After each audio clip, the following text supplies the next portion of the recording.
I've been journaling for the past 2 years, and it's been a habit that has completely transformed my life. But when I first started, I had no idea what I was doing. Today, I want to share with you the complete journaling guide that I wish I had when I first started. We're going to be talking about why journaling is so important, the different ways of journaling, and actionable steps that you can do right after this video. So why should you journal? The greatest minds in history have all used journals. People like Marcus Aurelius, Leonardo da Vinci, Albert Einstein, Benjamin Franklin, Thomas Edison. But why? Well, journaling is how you take control of your life. When we're journaling, we're writing down our thoughts. Your thoughts cause emotions, and those emotions cause you to act. And if you have those same frequent thoughts and frequent emotions, you're going to have those same actions. And those frequent actions are called habits. Habits create your personality. Your personality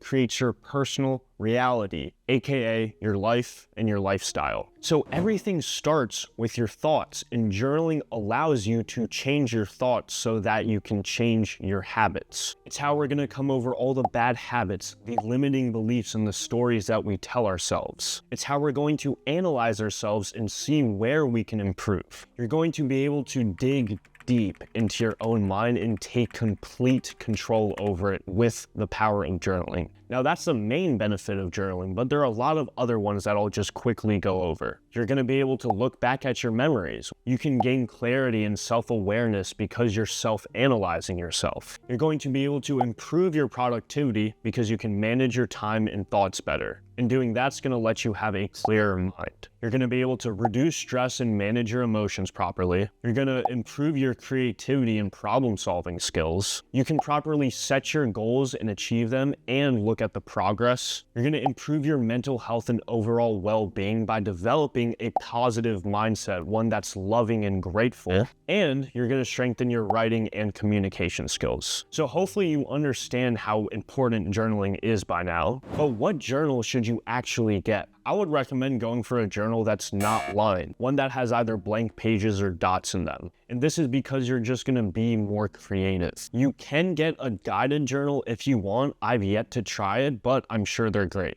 And once you get your journal, you want to make sure you write your name and what year it is. Because once you start journaling, you're never going to go back.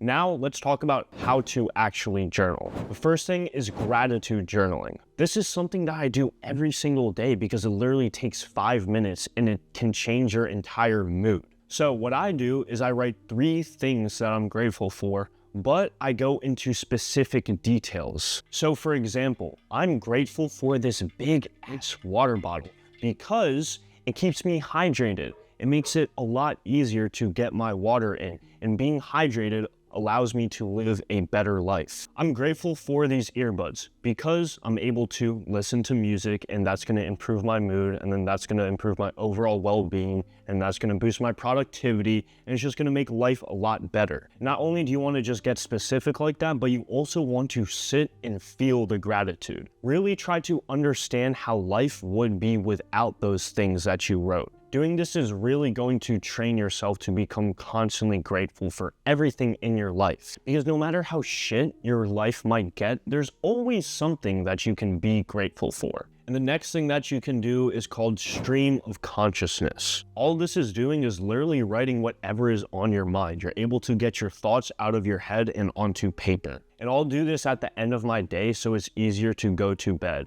I don't want to be kept up by my thoughts. And getting your thoughts out of your head is going to allow you to have a clearer mind and just improve your productivity. And this leads me right to the next point, doing a reflection journaling.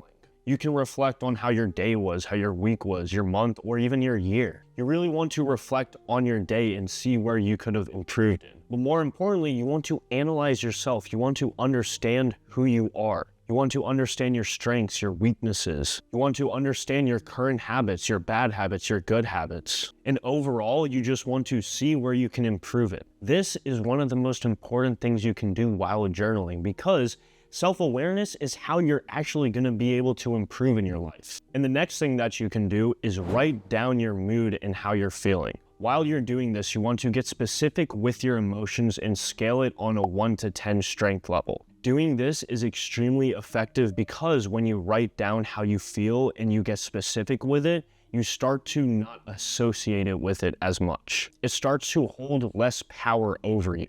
And plus, you can start to dissect it and ask yourself, why do I feel this way? How can I improve it?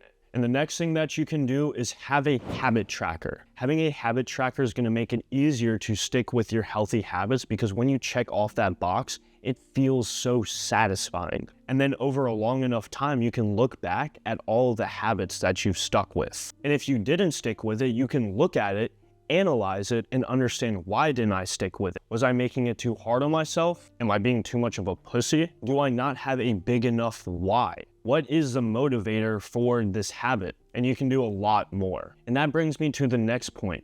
You're able to set goals and actually achieve them. When you're setting goals, you want to make sure you have a long-term goal, short-term goals, and then actionable steps. And this is where the habit tracker comes in. It can help with the actionable steps. But not only that, you want to understand why you actually want this goal. What is the motivation behind it? And the next thing that you can do is have to-do lists. Write what your day and even week might look like. And for each day, you want to write the top 3 most important tasks in order. And this is something I'll do the night before, so I'm ready for the day and I'm not just trying to figure out what it is that I need to do. It's so unbelievably simple, but it just improves your productivity by like 100. And the next thing that you can do is just take time to brainstorm. Brainstorm on whatever problem it is in your life and how you can solve it. Brainstorm on how you can improve as a human being. Your journal is a perfect place to get your ideas out of your head. And the next thing that you can do is write affirmations. And when you're writing affirmations, you want to write it in the present tense. Not I'm going to be, but I am. I am joyful instead of I'm going to be joyful. I am wealthy instead of I'm going to be wealthy. I am fit instead of I'm going to be fit. Affirmations is how you're just going to brainwash yourself and make that identity shift. It's going to constantly remind yourself of who you want to be and the habits that you need to become that person. But this isn't something that you do for a long period of time. You only want to do it in the beginning because you'll get to the point where you've brainwashed yourself that you don't even need to do it anymore. And then it's just a waiting game for your reality to catch up to whatever's going on in your mind. All right. Oh, fuck. Oh my God. Oh my God, that was a fail. Anyways, editor Satya here. I forgot to mention, just like writing with gratitude, how you want to really sit and feel the gratitude, you also want to sit and feel your affirmations. You want to really feel and picture and envision what it would look like to be that person. What would it look like and feel like to be a fit person? And again, like I mentioned, identity shifts are another topic that I'm going to dive way deeper into, but I just wanted to quickly make that note because I forgot to talk about that. So, and the next thing that you want to do is have some positive self-talk. You want to remind yourself of all the victories that you've had in the past. It can be so easy to get caught up on our mistakes and where we should have improved and what we should have done instead, but you need to remind yourself of how good of a person you are. Talk to yourself as if you were your own best friend. Find things that you can congratulate yourself for. Find character traits in yourself that you're genuinely proud of. This is another thing that we can do to develop a more positive mindset. Now, another thing that you can do is write letters to yourself, which I know sounds weird, but just stick with me. You want to write letters to future you. Things about the promises that you're going to make to them. Whatever's going on in your life right now that you're struggling with. And there's a lot of other things. But when the time comes, say you write a letter to you from 5 years from now, and then you read it, it's gonna be the weirdest fucking thing ever because you from 5 years ago wrote something to yourself now about how you're like, the things you're struggling with, promises that you made to yourself that hopefully you kept. And it's just gonna be the strangest feeling. And another thing that you can do is write letters to your past self. And you want to give advice to your past self about the problems that you were struggling with. And you also want to congratulate yourself for all of the things that you overcame. And the next way of journaling is doing exposure therapy. And all this means is writing down all of the traumas that you've had in the past. anything that you would consider trauma, just write it down. You don't just want to write it down 1 time or 2 times. You want to write it down at least 3. And there are 2 main reasons to do this. 1, you want to understand lessons that can be taken away from the pain. And 2, the trauma is going to have less power over you. Because just as if you were to watch the same movie 10 times, it wouldn't have the same impact on you. I'm not saying that you're going to completely destroy your traumas. No, you're just going to get better at dealing with them. And it will get to a point where you actually feel gratitude for the trauma because it shaped you into who you are today. And the last way you can journal is writing down prompts to answer. And I'm going to talk about several prompts that you can write down after this video and answer. And make sure you take all of this seriously. If you answer all of them with intense effort, I promise it will change your entire life. And feel free to answer these multiple times and take your time on it. It can take days, weeks, months, maybe even years to get to a good answer. The first exercise is finding your ikigai. Ikigai comes from Japan and all it means is your purpose in life. And there are 4 questions that you need to ask yourself. What activities bring you a sense of joy and purpose and just makes the time fly by?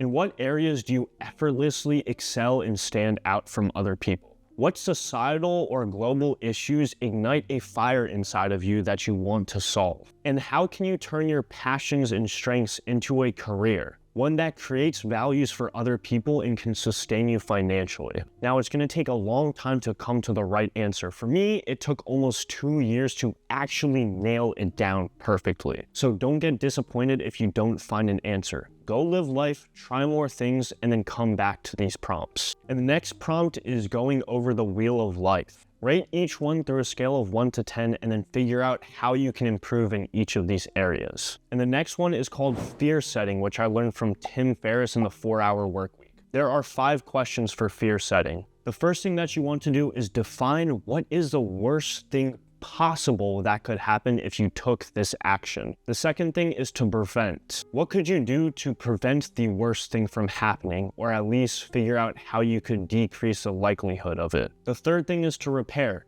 If the worst thing were to happen, what are steps you could take to fixing it? The fourth thing is figuring out the cost of inaction. What are the costs of inaction financially and emotionally 6 months, 1 year, 5 years, 10 years from now? And the fifth thing are the benefits of action, which is similar to the last one, but it's not quite the same. You want to ask yourself, what are the best benefits possible after making this decision? 6 months, 1 year, 5 years, and 10 years from now. This fear setting exercise is something that I'll do whenever I'm making big life decisions. When you get clear on the worst case scenario and stop getting in your head about it, it makes you feel a lot more confident and comfortable. And now I just want to quickly go over some questions that you can ask yourself. And the first one is something that I learned from Jordan Peterson, and I'll just let him explain it. If you want to know something about yourself, sit on your bed one night and say to yourself, what's one thing I'm doing wrong, that I know I'm doing wrong, that I could fix, that I would fix? It's like, you meditate on that, you'll get an answer. And it won't be one you want, but it'll be the necessary one. If you could have a conversation with your future self, what advice would they give you? Write about a challenge you overcame and lessons you learned from it. Visualize your ideal future self. What are the character traits and achievements that they have? Explore a past trauma or difficult experience. How have you grown and healed since then? What does my life look like 5 years from now if I continue down the same path? And if I don't like it, what would my ideal destination be and what can I do to get there? And the last question, what path in life would I take if I didn't have to worry about money and other people's opinions? So that's my complete guide to journaling, and I really hope you found some value from this. If you want to see more of me, just click right over here. And remember to always stay curious and aware. Peace.